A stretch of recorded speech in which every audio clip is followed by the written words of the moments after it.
Hello everybody, this is Best Games, and welcome back to Crossout with another Patchnote review. And today we'll be covering the 0.9.20 update, and note that this is just out on PC yet, and for Xbox and PlayStation as always, it will always be a bit later. So with this update we got quite some balance changes, a rework to paints, and a new pack. A pack review a video. Actually, I already recorded that one, even though I do not have it on my inventory yet. I did make it like from the store-ish review from it and compare it to the Vanware. And that will be up shortly after this one. And yeah, it's a decent pack, really. I'm not gonna go over that because I go over that in that video already. So this is the rework the paints first. So all paint cans and decor of the rare rarity can now be produced for 250 scrap and 40 copper. And all from the epic rarity for 350 units of scrap and 150 units of copper and 75 units of wires. Now with some of the epic paints being very valuable, those things are gonna drop in price immediately. So you might want, if you still have the paint, immediately try to sell it or whatever. Like people that just recently bought the epic like forest camouflage or something, they get a big punch in the face right now because like you can buy it for like easily over 10,000 coins. Like that, it easily goes to over 10,000 coins, and then just like get punched in the face because then it goes down to like maybe 2-3,000, probably less. And I do not. I'm not sure how much the renting bench is, so I'll be looking into that in game with the next video. But yeah. So yeah, you usually hurry up to use the final very profitable opportunity. So the well rested bonus also got a change with the basically how many reputations you have already earned with the active bonus. So for 40,000 you got plus 400% reputation, so the times 5 multiplier effectively.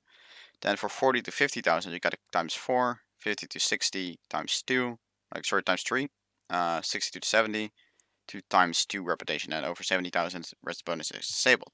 So after 40,000 reputation, it goes slower, the bonus. However, it now goes up to 70,000 instead of 60,000. So I guess there is something there. So you at some point you need to do a few more matches to actually get that well rested bonus to that maximum reputation. However, you do get a little bit more. So I guess that's not bad. That is kind of an incentive to keep people have like the daily gameplay, not just until the 60,000, but now until 70,000. And with that, it goes like 2 matches slower. Takes 2 more matches to actually reach it. You'll play 2 more matches, and that basically means you got 2 more matches worth of scrap, and that you're gonna sell that stuff, and so on and so on and so on. So there are some new updates to quite a lot of stuff to balance. So first off, highest on easy, the maximum vehicles of raiders is to reduce to 10 maximum, and then assault, the durability of the towers are reduced to 400, and explosion radius of cannons and missile installation defending the pumpkin has been reduced as well. So I guess that's okay, but mm, mm, so the towers slightly less health, and well, both of them are made slightly even easier. So here we got quite a lot of balance changes to weapons. First off, the synthesis. Damage reduced by 13%.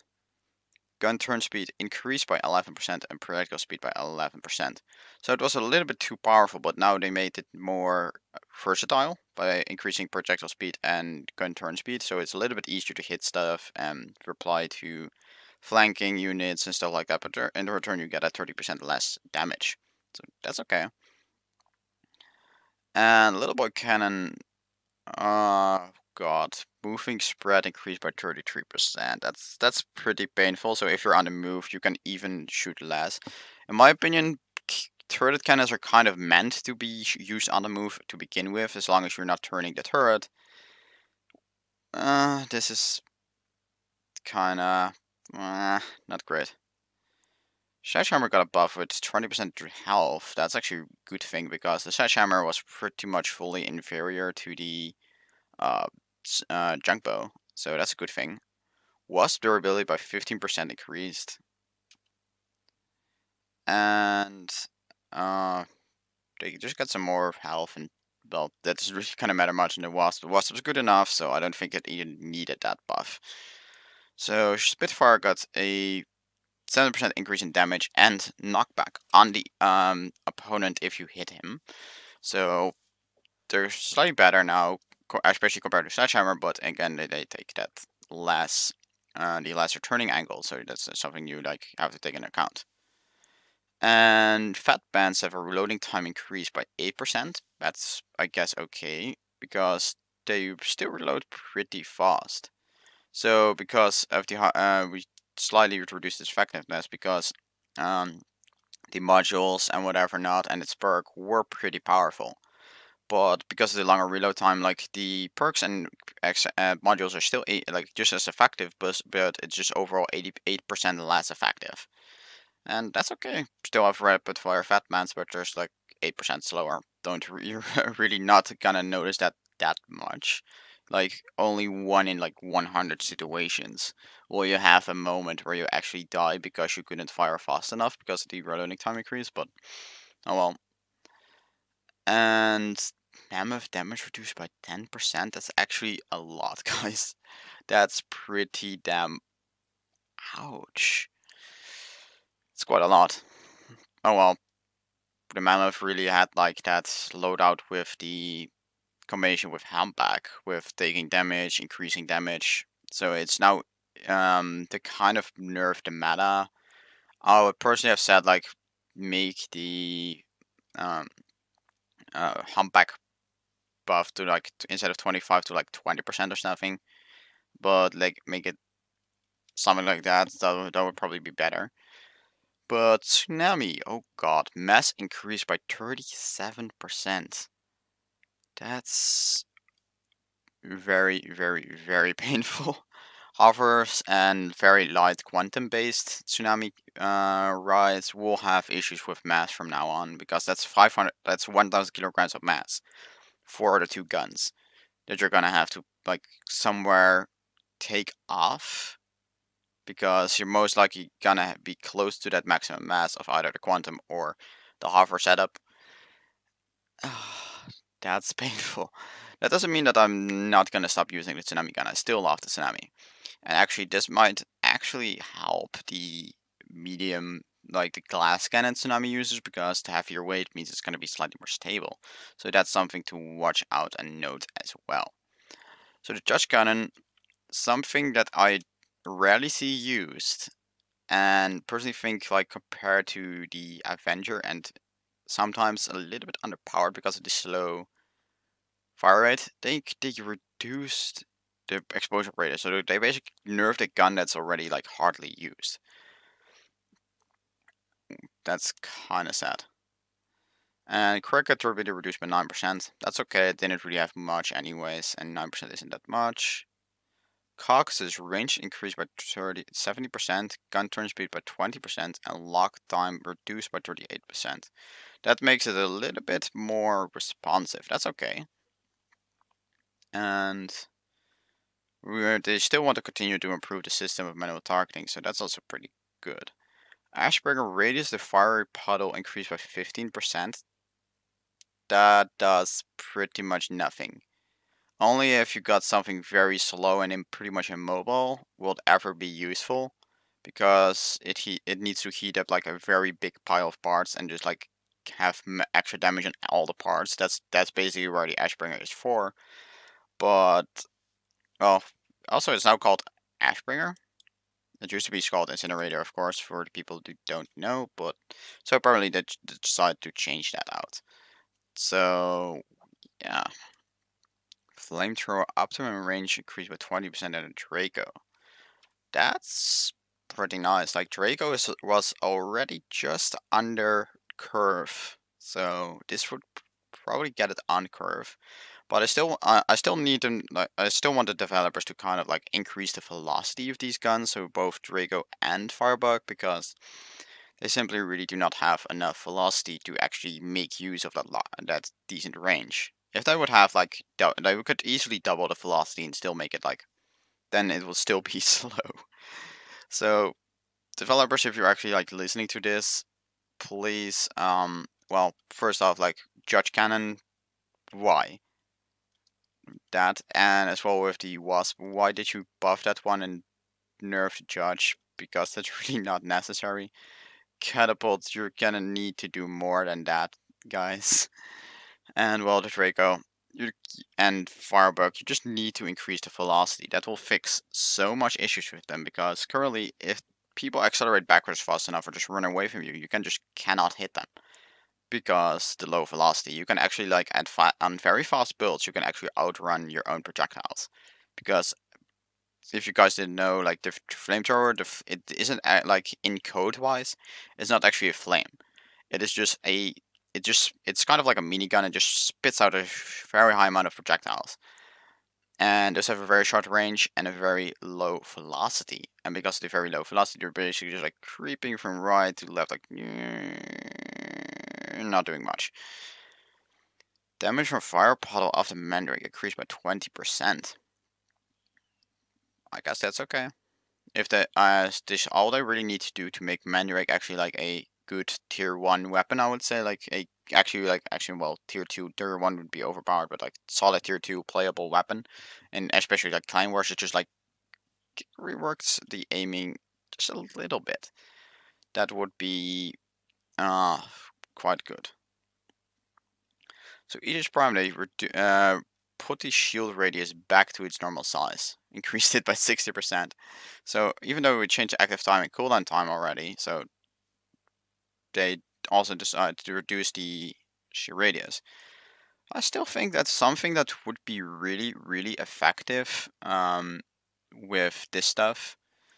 Is that if they would just like make speed related to the shield radius, that would actually be something really good. It will probably be a lot of coding, so it will be pretty painful. But if they can somehow do a formula for it to like say because it's one big skin and you just like scale it up and scale it down, if you can do it that way, actually like making fast builds have a smaller shield and slow builds having a bigger shield, just like make it speed related as a perk kind of, that would probably help a lot. Like have the faster builds have like compared to the I'm this I think this is the same size now as it used to be.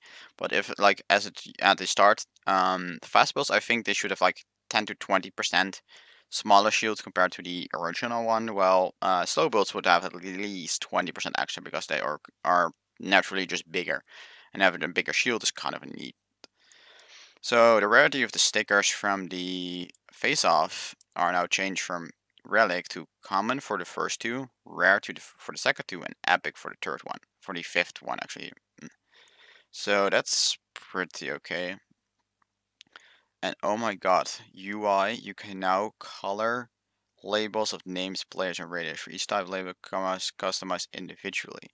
Either ally, group, enemy, raider, a boss, or officer, like the special raiders. That's awesome. I'm definitely gonna highlight officer and leaders as different colors, and I think I'm gonna leave the rest the same. Although I might want to change group members out a little bit, but that's something I'm just gonna take a look at later. Some of the tooltips and interface elements have been improved. Not really stuff shown much there. Miscellaneous number of texts should have been improved. Added welding points for the... Oh my god, finally! Finally, they added the actual welding points to the armor track. Because that was one of the biggest issues with armor track compared to meat grinders. The meat grinders just have so many connection points that it was really easy to just like have 4 pieces of frame. Like 4 2x4 frames, like just tiny little pieces, and just like connect like 8 up onto that. So I think I just like needed, just like, let me think, one, yeah, only left like 1 in the length, and then 2 going outwards, like 1 up and 1 down, and then I could like connect 8 meat grinders to that. with those just these 3 parts. With tracks, you just couldn't do that, and hopefully it just gets a little bit improved with that. I still hope they like add some outer connection points to like if you got the frame on this side and then the track right here, to like on the other side have like a few normal welding points or non-frame points, because that would be really good for arming, like mounting either guns on, because yeah, guns mounted on tracks would be really awesome, or just adding some armor to protect the tracks overall. That would be like making them actual tank items that were like meat grinders are still kind of better because they can still like strafe around. But if you're actually looking into making a small tank that tries to tank damage, then you would use tracks pretty much like the face-off tank pretty much. Some bug fixes as well. Just kind of not gonna just talk them out. And yeah, that's pretty much that is it. They did order of dispatch of some structural parts in the warehouse is changed. So they changed the order of some parts in the warehouse. I'm gonna take a look at what exactly is changed there, because that's gonna confuse me a lot. Because they changed it like when I think OBT started, or like somewhere in close beta, they like changed the overall display order, and I just got confused so much for so long. It was really a big pain. So also guys, they some decor elements and structural parts have some different looks now, and heavy frames especially, like they got a pretty different look. And some number of some strut parts got some additional welding points as well. Improved quality of voice chat, that doesn't really do anything. Like it was already very much possible to actually hear stuff, so that's okay, I guess. And some graphic and sound effects have been improved as well. So I would say just a slow recap. Aegis Prime got buffed to its back to its old state. However, they still have the different active time and cooldown times. It might go broken again. Hopefully not. If they fix the Mandrake aiming system, like to make it actually work properly, then it will be a really good weapon. For now, it's pretty useful, but just because of the bit of the RNG stuff, it can be improved. Draco is getting okay, but it still needs the higher velocity. Ashbringer is still pretty much unplayable. Do not get that weapon even though it gets buffed. And Judge Cannon, just don't get it because it's just weaker than a little boy in pretty much every way, or a adventure, or whatever you really want to use. Tsunami Cannon, you're gonna see it at more heavy builds and less light builds, or more icebox based tsunami like builds. So that would be interesting. And well, Mammoth got a punch in the face pretty much. And that's really pretty much it. So again, guys, go craft your paints. I hope to see a lot more players with those epic paints, and also now take into consideration that legendary paints actually will now also be cheaper, because if you guys remember, like all the cheap epic paints were not mixable, and now you can craft all of the.